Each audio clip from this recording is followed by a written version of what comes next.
Welcome, everybody, to Navigating Change, the podcast from Tybal Inc. I'm Pete Wright, and I'm sitting here with Howard Tybal. Pete Wright, we're face to face. It's too weird. I feel like we should put up some sort of a barrier. No, I'm used to seeing you behind like a screenshot I know, or something. it's unreal. Smile. And we have a very, very special guest on the show today, John Walda, president of NACUBO, and we're sitting here at the NACUBO Annual Meeting. What a great opportunity to both meet you and have you as a guest on the show. We truly appreciate it. Welcome. Well, thank you. It's great to be here. So who's the special guest that you met? That's exactly how I say to Howard every single week. This has been it's been a real treat. I have just arrived here in Seattle, and I have not been the beneficiary of some of the great talks and resources of the annual meeting so far. I wonder if we could kick off and just do a brief review. What have you gentlemen seen and heard and experienced this weekend so far, and how has it changed you? Well, I think we would be remiss if we didn't mention the fact that we spent part of today with Bill Gates and listened to his observations about the challenges that higher education has and the importance of higher education, not only in this country but around the world, which really resonates with me because one of the goals for the NACUBO Association is to speak more about the value of higher education and advocate, if you will, on behalf of our industry for ways in which higher education can serve more people, can make more of an impact on their lives and more of an impact in this country. So I thought Bill Gates really teed that issue up very well. The other thing I've observed by spending time throughout the halls of the convention center is that there's a recognition that the role of the business officer in strategic thinking about the future of our higher education institutions is evolving and expanding. And it's not hard to understand why that is. The why that is that without a business model that works, improvement, expansion, student success, those things are elusive unless you've got the resources to do it. And therefore, business officers are more and more important in the conversation. Yeah, so I'll tell you what's been so impressive for me is, after Alison Levine told her story about her, just who she is and how she has used her climbing and sort of that way of thinking about leadership. I think that I walked out of there and that there was dialogue and discussions among people, even one that I found so profound. I was talking to a woman CBO and she said, you know what? This job is not for the faint of heart. And if you're not willing to put yourself out there and say, we're going to do whatever we can to make the changes, you shouldn't be doing this job. It was the first time I heard a business officer really commenting, and I think this is the message, is that this is an exciting time, and this is what I shared today in my session. It's an extremely exciting time. And I think what's happening is people are recognizing they have a choice. They have a choice to sort of go through the motions, or they have a choice to really have the impact. And you look around a campus, there is nobody else, not the president, not the trustees, who has access or could get access to the data to tell the story. And I think what you're doing here, and I was talking to somebody else today, said, Kelly Fox from Colorado, she said every session she's in, an underlying theme that she's hearing is, we need to be better communicators. And so that's a story that's being shared over and over again, even in very detailed kind of, debt conversations. We have to tell the story well, right? Conversations about financial aid, we have to tell the story well. So John, I think that something's happening for business officers in the way that people are showing up here, which is really exciting. Oh, it is. I think another good example of that, you're too modest, is that the session that you did on communicating financial information, once again, was one of the most popular sessions at the meeting. And that has to do with this expansive role for the business officer that I was speaking about before. It used to be that if you did the accounting and you did the finance and you closed the door to your office, you could be an effective business officer. And that simply isn't true anymore. But it's not just about communicating with other people in the management team, the provost, the president, et cetera, or even about not even just about communicating with other people on campus about the necessity to make change, to consolidate programs, to do this, that, or the other thing. It's also about the necessity to speak to the public and to public policymakers about the issues in higher education.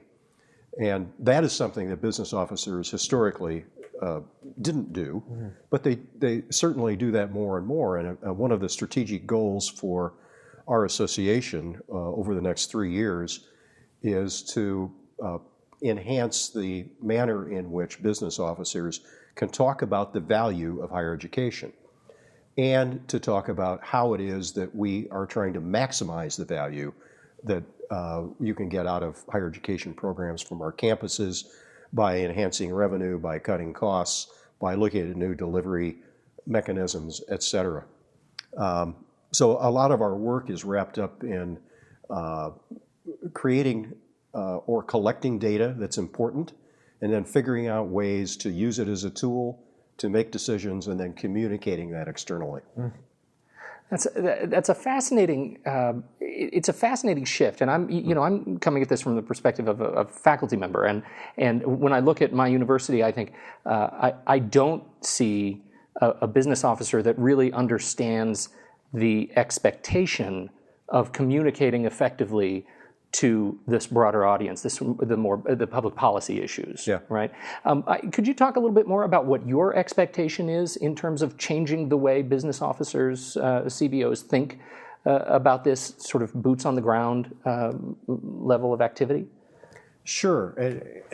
Let's start with what it is that drives public policy, and then I think it's easier to understand why the business officer has a key role. I'd say that there are, these days, probably 3 things that drive public policy around higher ed. One is the real need to educate more citizens, either a 2-year or a 4-year degree, to enhance their lives and to improve the quality of life in the country from an economic and a social perspective. That's why the president has set a goal for 40% of working citizens to have a degree. That's why the Lumina Foundation and the Gates Foundation have done the same thing. The second thing that drives it is, that drives public policy is the constrained resources that higher education has, and the need to find other ways to finance what we do. And the third then is about public attitudes about higher education. That certainly drives public policy as well.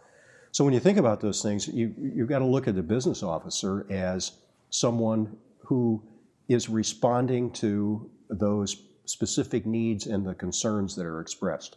So if you've got constrained resources is obvious. Who's better equipped to talk about the constrained resources that are hampering the number of people we can educate, how fast we can educate them, and the broad range of degrees that are needed in this country? How do we get those people into our institutions and out the door without the money to do it? So we, as a business officer association, are making sure that our people are ready to talk to state legislators and for community colleges, to the community, and to their representatives in Congress about the need to continue to supply a proper revenue stream for higher education. At the same time,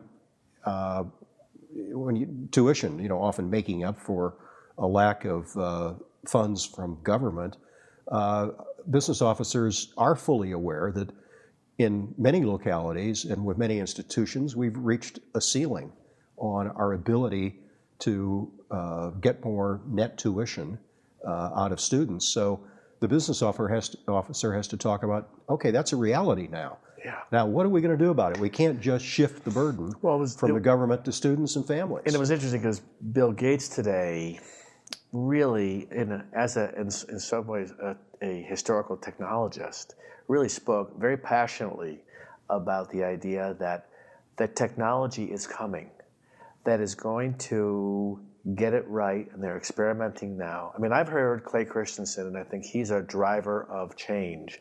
But hearing from Bill Gates face to face, telling this group, listen, this is coming, and you need to start preparing yourself for how to embrace this idea of hybrid education into your classrooms. And I think that there's still this attitude out there that maybe we don't have to go there.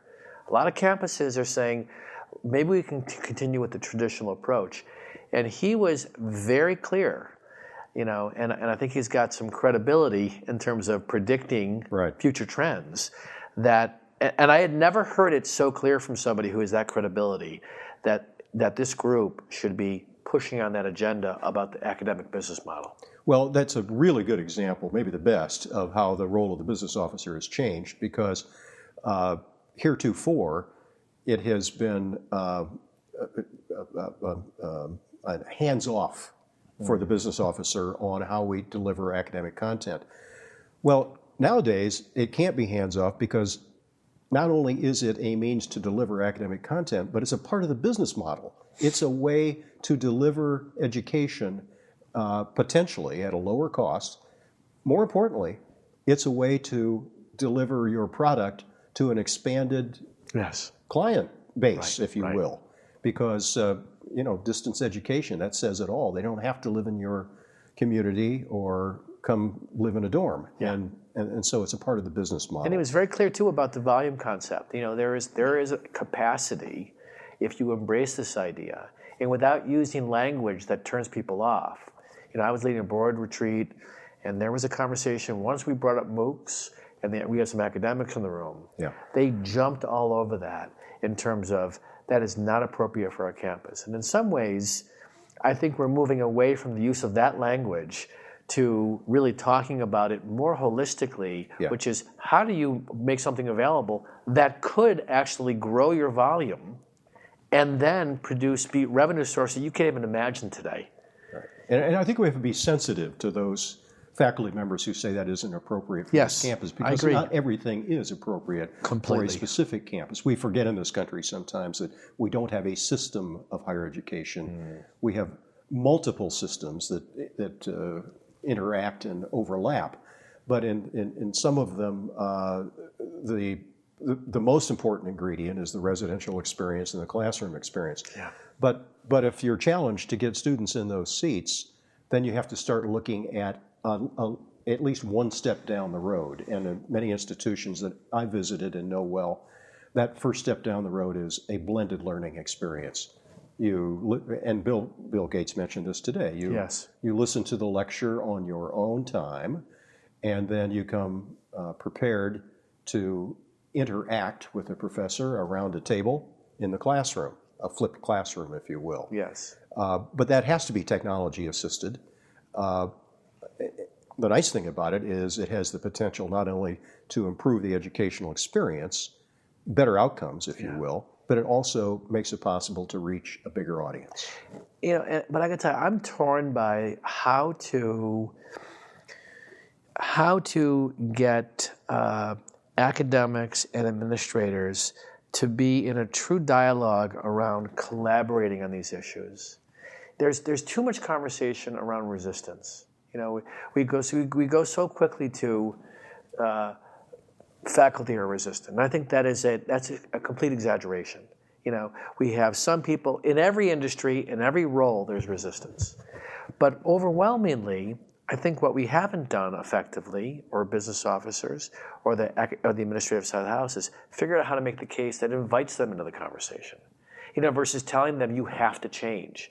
It makes perfect sense why the reaction from academics would be, you don't understand what we're really doing here.